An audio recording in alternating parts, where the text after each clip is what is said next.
నెల్లూరు జిల్లా సైదాపురం మండలం చాగనం గ్రామానికి చెందిన మమ్మారెడ్డి విష్ణులక్ష్మి భర్త రాఘవరెడ్డిలకు చాగనం రెవెన్యూ పరిధిలోని సర్వే నంబర్ 125ఏలో 50 సెంట్లు, 125సిలో 3 ఎకరాల 48 సెంట్లు, వారి కుమారుడు విద్యాసాగర్కు 124/2బిలో ఎకరా 86 సెంట్లు భూమి ఉంది. ఆరోగ్య, ఆర్థిక ఇబ్బందులు, వ్యవసాయంలో తీవ్ర నష్టాలు రావడంతో ఆ భూమిపై గూడూరు పట్టణం గాంధీనగర్కు చెందిన విప్పూరు ప్రశాంత్ రెడ్డి వద్ద 24 లక్షల రూపాయలు నగదు అప్పుగా తీసుకున్నారు. ప్రశాంత్ రెడ్డికి అసలు వడ్డీ కట్టిన రోజు మా పొలం తిరిగి మాకు ఇచ్చే విధంగా ఒక అగ్రిమెంట్ చేసుకున్నారు. భూమిని వీపూరు ప్రశాంత్ రెడ్డి అమ్మ సుదర్శనమ్మ పేరిట, ప్రశాంత్ తమ్ముడు శ్రీకాంత్ భార్య సుకీర్త పేరిట 2018 ఆగస్టులో సేల్ డీడ్ చేశారు. అనంతరం 2022లో 3 లక్షల వడ్డీ, 2023లో 50,000 వడ్డీ చెల్లించారు. కరోనా వైరస్ కారణంగా మరింత అనారోగ్యం పాలై వడ్డీలు కట్టలేని పరిస్థితి వచ్చింది. ఈ విషయమై 2024లో పొలం అమ్మి వీపూరు ప్రశాంత్ రెడ్డికి అసలు వడ్డీతో సహా చెల్లిస్తామని తెలపగా వీపూరు ప్రశాంత్ రెడ్డి అందుకు ఒప్పుకోకుండా కొన్ని రోజుల నుండి మా పొలం ఆక్రమించుకొని 1,86,00,000 రూపాయలు ఇస్తేనే పొలం ఇస్తాను, లేదంటే నేను స్వాధీనం చేసుకుంటానంటూ దౌర్జన్యం చేస్తున్నాడు. ఈ విషయమై రాఘవరెడ్డి సోమవారం కలెక్టరేట్లో గ్రీవెన్స్ లో అర్జీ ఇచ్చారు. ఈ సందర్భంగా రాఘవరెడ్డి మాట్లాడుతూ, మేము కేవలం అప్పుగా మాత్రమే తీసుకున్నామని తెలిపే రుజువులు, వీడియో రికార్డులు మా వద్ద ఉన్నాయని అన్నారు. మేము మా పొలం మీద 24 లక్షలు మాత్రమే తీసుకున్నామని, ఇప్పుడు ప్రశాంత్ రెడ్డి 1 కోటి ఇచ్చానని అబద్ధపు ప్రచారం చేస్తున్నాడని తెలిపారు. పొలం ఎవరికైనా అమ్మి అప్పు కట్టాలంటే ప్రశాంత్ రెడ్డి అడ్డం పడుతున్నారని తెలిపారు. కలెక్టర్కి వినతిపత్రం సమర్పించామని, కలెక్టర్ సానుకూలంగా స్పందించి న్యాయం చేస్తామని హామీ ఇచ్చారన్నారు. మాది సైదాపురం మండలం చాగనం గ్రామం. మా సైదాపురం మండలం చాగనం గ్రామం. నా పేరు రాఘవరెడ్డి. మాకు ఆరోగ్య రీత్యా కొన్ని పరిస్థితులు ఇబ్బందితో తెలిసినోడని చెప్పి మా అబ్బాయికి ఎవరో పరిచయం చేస్తే వాడి దగ్గర మేము ఖచ్చితమైనటువంటి కండిషన్స్కి ఒప్పుకోకపోతే డబ్బులు లేవు, మాకు ఇబ్బంది అని చెప్పి మా వాడి దగ్గర తీసుకున్నది 22 లక్షలు డబ్బులు తీసుకున్నాము. ఈ 22 లక్షలకి ఆ రోజే చాలా మంచిగా ఉండి ఈరోజు 5-10 వడ్డీలు కలిపి అందరికి పబ్లిక్లో అక్కడక్కడ నేను 50 లక్షలు ఇచ్చుండా, 1 కోటి ఇచ్చుండా అని చెప్పేసి అంటుండే. ఇదేంది అమ్మకని మధ్యవర్తిలో పొలం అమ్మేసని సెటిల్ చేయాలనుకుంటే పొలం అమ్మడానికి మీడియేటర్ని తీసుకుపోయినా కూడా డబ్బులు తీసుకోకపోయా, అది సెటిల్ చేయకపోయా. ఇది ఈ విధంగా ఉందని చెప్పేసి వాడి యొక్క హరాస్మెంట్ని మేము ఒక పత్రం ద్వారా కలెక్టర్ వారికి తెలియజేసినాం. ఆయన ఖచ్చితంగా మీకు న్యాయం చేస్తానని చెప్పినారు. సరే, కొంత ఎందుకో కాలయాపన జరిగింది. మళ్ళీ ఇప్పుడు 2వ దఫా వచ్చి డబ్బులు ఇస్తేనే మీకు అని చెప్పి అంటున్నాడు. ఇది మరి అన్యాయం అని చెప్పేసి మళ్ళీ కలెక్టర్ వారికి చెప్పుకొని మాకు న్యాయం చేయమని కోరుకుంటున్నాం. న్యాయం చేస్తారని నమ్ముతున్నాం. మల్టీమీడియా నువ్వు అంత ఛానల్ ఉంటే నువ్వు చేస్తా ఎప్పుడు పొరపాటు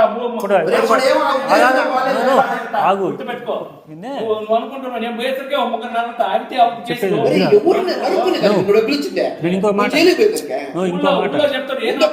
తోటలోకి ఏ బెదిరిస్తాను మాట కూడా నేను 13 లక్షలు ఇస్తానని వాడు అడగటంలే, రీజనబుల్ వడ్డీ వేసుకోమంటున్నాడు.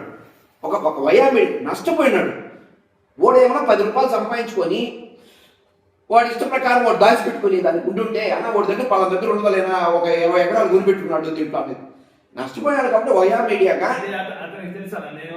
నేను చెప్పేది ఒక విషయం, వాడు నేను చెప్పేది ఉంటావా, వాడు ఫస్ట్ ఏమన్నాడు అన్న నేను అన్న 2 రూపాయలు వాళ్ళు ఇచ్చిన అమౌంట్కి ఇప్పుడు దీంట్లో దీనికి అయిపోయింది మీరు అయిపోయింది అనుకుంటున్నా. నీది నాది ఫైనల్ కాల. ఇది ఈ 13కు ఒక లైన్ తీసుకోదేశం. ఇప్పుడు 12 కదా నువ్వు చెప్పేదే. 12 చెప్తాను. ఫస్ట్ వాళ్ళు ఇచ్చిన డేట్ కూడా చెప్తా. ఏమి ఇచ్చినాడా? 3 లక్షలకు వచ్చి ఆగస్టు 17. అది దీన్ని అయిపోయింది కదా, వడ్డీలో వచ్చేస్తాను. నేను మళ్ళీ మాట్లాడతాను. ఈ 13 తీసేసిరా, ఈ 13 తీసేసి అది తర్వాత మాట్లాడుకున్నావు. ఓటు నీకు ఇచ్చిందా, నీకు ఓటు ఇచ్చింది, అది దాన్ని పక్కన పెట్టు. ఇప్పుడు నువ్వు ఇంకా 12 కదా, మళ్ళీ 2సారి 12 ఇచ్చావు కదా. అది 12 కాదు, ఫస్ట్ రిజిస్ట్రేషన్ రోజు వచ్చి 64,500. ఏ ఎన్నో ఇప్పుడు 2018 కదా. 2018 అదేనా భయ్యా, 2018 నుంచి మళ్ళీ 2019 నుంచి ఇబ్బంది ఏముంది, దానికి ఏముంది? ఒక వయా మీడియా నేను నేను చెప్పా అది కాదన్నా 2018 నుంచి 2018 అప్పుడు అట్లాగే అంటలా నువ్వే కాగితాలు అంటలా ఏ కాగితాలు నేను అవి ఎవరు వద్దబ్బా వాడి కాలం కలిసి వచ్చినప్పుడు వాడి కాలం కలిసి వస్తే ఆ రోజే నీకు ఇచ్చేసి నువ్వు వాడు ఈ రోజు చేతులు కట్టుకొని నువ్వు అడుగుతుంటే వాడు అడిగించుకోవాల్సిన మధ్య నువ్వు నీకు భగవంతుడు ఇంకొక రూపంలో నీకు మంచి చేస్తాడు. నేను 100 సార్లు చెప్తున్నా, వాడు నష్టపోయాడు, కట్టుబట్టలతో ఉన్నాడు, ఏది చేసినా నువ్వే చేయాలి, వాడికి ఏది చేసినా నువ్వే చేయాలా. మంచి హృదయం చేసుకో, నా మాట విను, నీకు భగవంతుడు ఇంకొక రూపంలో నీకు మంచి చేస్తాడు. ఇప్పుడు 13 లక్షల రూపాయలకి మామూలుగా ఈ 6 సంవత్సరాలకు అంతం వేస్తే 75 అయింది. నేనేమంటానంటే నువ్వు వేసింది 81 అయింది. ఒక మంచి హృదయం చేసుకో, నువ్వు అన్ని మనసులో పెట్టుకొని గందరగోళం పడబాక.